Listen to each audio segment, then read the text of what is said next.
The Codex Leicester is an extraordinary document as to Leonardo's scientific and engineering research. Leonardo da Vinci's genius blurred the boundaries between art, science, and engineering. While his paintings, such as The Last Supper and the Mona Lisa, have captivated the world for centuries, it is in his detailed notebooks, spanning more than 13,000 pages, that we find the full spectrum of his intellect. Contained within the Codex Atlanticus, Codex Leicester, Codex Arundel, and others are sketches of machines far ahead of their time. Recreating Da Vinci's inventions today is an ambitious convergence of Renaissance vision and 21st century technology. As modern tools like AI, 3D simulation, and potentially even quantum computing enter the scene, the effort to reconstruct Leonardo's mechanical world is evolving. Today, we'll explore how quantum AI is helping us rebuild a device hidden in Da Vinci's lost sketches and what we have accomplished so far. Let's get started.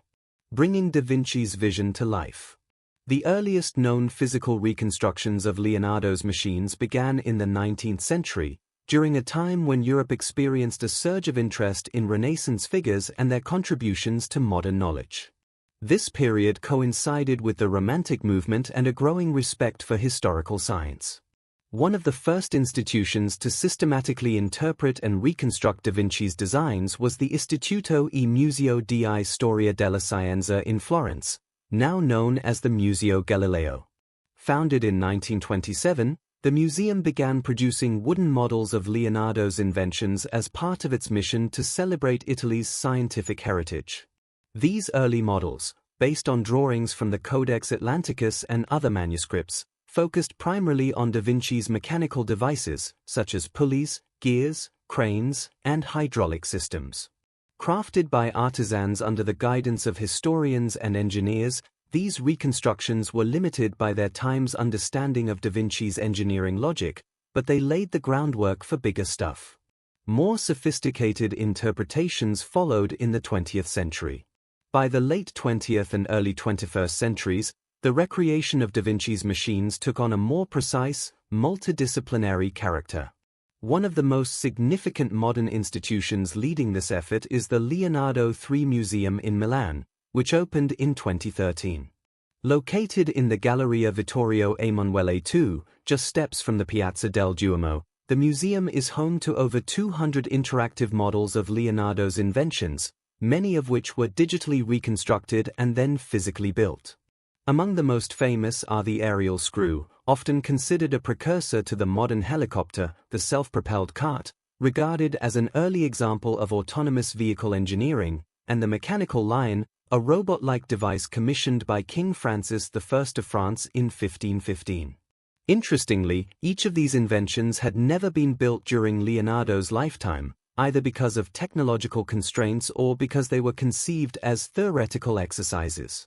The aerial screw, for instance, is believed to have been designed to compress air beneath a rotating spiral canvas, but modern wind tunnel tests and computer simulations suggest that it would have been too heavy to lift off with materials available in the 15th century. Nonetheless, the Leonardo III Museum's working models provide valuable insight into Leonardo's deep understanding of aerodynamics, propulsion, and automation. Their reconstructions are based on a rigorous study of primary sources, especially the Codex Atlanticus, which contains over 1,100 pages of Da Vinci's engineering sketches. Another notable example of modern reconstruction is the Da Vinci Machines exhibition, a global traveling showcase that has appeared in more than 80 cities worldwide, including New York, Tokyo, Istanbul, and Santiago. Created by a team of Italian artisans and historians from Florence and Rome, this exhibition features life-sized working models of Leonardo's designs, built using materials authentic to the Renaissance period, mainly wood, rope, linen, and iron.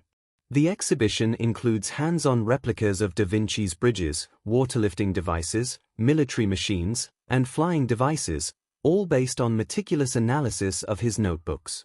In the United Kingdom, the Royal Armouries Museum in Leeds has also undertaken the reconstruction of Da Vinci's military inventions, particularly his armoured tank. First sketched around 1487, This vehicle was designed as a circular, mobile battle station covered in slanted metal plates and armed with numerous cannons. In 2003, engineers at the museum built a full-scale model to test the design. They discovered that the tank's internal gear system, if constructed exactly as drawn, would have rendered it immobile due to mechanical contradictions. Leonardo may have inserted a deliberate error to prevent misuse or to protect his intellectual property. When corrected, the machine was able to rotate and simulate movement, validating the core concept behind the design. Parallel to these museum-led efforts, the recreation of Da Vinci's machines has found a strong presence in televised media and popular documentaries. In 2009, the Discovery Channel launched a 4-part documentary series titled Doing Da Vinci, in which a team of engineers, craftsmen, and historians constructed several of Leonardo's inventions from scratch. These included the machine gun, revolving bridge, and a giant crossbow known as the ballista.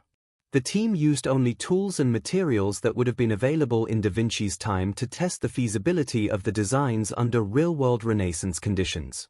Another impactful contribution came from National Geographic's documentary Leonardo, The Man Who Saved Science, which aired in 2017. This program explored Leonardo's contributions to mechanics, anatomy, and fluid dynamics, emphasizing how his studies prefigured many principles of modern physics and engineering. The documentary included animations and simulations of his flying machines and underwater breathing apparatus, providing a digital dimension to the study of his work. Unlike hands-on reconstructions, these simulations offered a deeper look into the why behind Da Vinci's inventions, why he designed machines that would only become viable centuries later, and what that reveals about his approach to science as a form of philosophical inquiry. Where early model makers in the 19th century relied solely on carpentry and visual interpretation, today's recreators combine engineering, history, materials science, and digital modeling to test hypotheses about function and design. These reconstructions honor the legacy of a man often described as the father of modern engineering, and also act as educational tools that bring Renaissance thought into dialogue with modern technology. Through physical models, traveling exhibitions, museum installations, and multimedia programs, Leonardo's machines have come to life. But it's not always the easiest thing to do. Challenges in recreating Da Vinci's inventions. Despite his reputation as one of history's greatest engineers and visionaries, many of Leonardo's mechanical designs remain enigmatic or incomplete. His surviving notebooks, estimated to contain around 7,200 pages, though only about 4,000 have been found, are filled with sketches and notes that often lack context, measurements, or fully realized blueprints. The most prominent among these is the Codex Atlanticus, a 1,119-page compilation preserved at the Biblioteca Ambrosiana in Milan. While it contains some of his most detailed technical drawings, many are missing critical information. This incompleteness makes it difficult for historians and engineers to accurately interpret what Leonardo intended or to reproduce the machines in functioning form. One of the most fundamental hurdles in deciphering Leonardo's work is his use of mirror writing, a technique in which he wrote from right to left in reverse. Though this method has often been romanticized as an attempt to keep his work secret, scholars generally believe it was a practical habit suited to Leonardo's left-handedness, allowing him to avoid smudging the ink. Regardless of his reasons, mirror writing complicates transcription and interpretation. Furthermore, Leonardo frequently employed idiosyncratic abbreviations, wrote in Italian dialects of the time, and switched topics rapidly, often covering anatomy, hydraulics, flight, and art all on the same page. This cryptic, non-linear writing style forces modern researchers to carefully decode each passage before any physical modeling can begin. The material limitations of Leonardo's time also create complications for accurate reconstruction. Many of his machines rely on principles that require components or materials that either did not exist in the 15th century or were not yet refined to usable standards.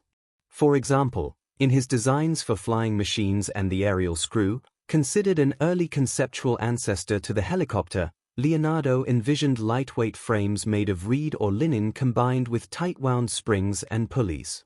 However, modern tests have shown that these materials, even if constructed precisely as drawn, would not have been sufficient to achieve lift.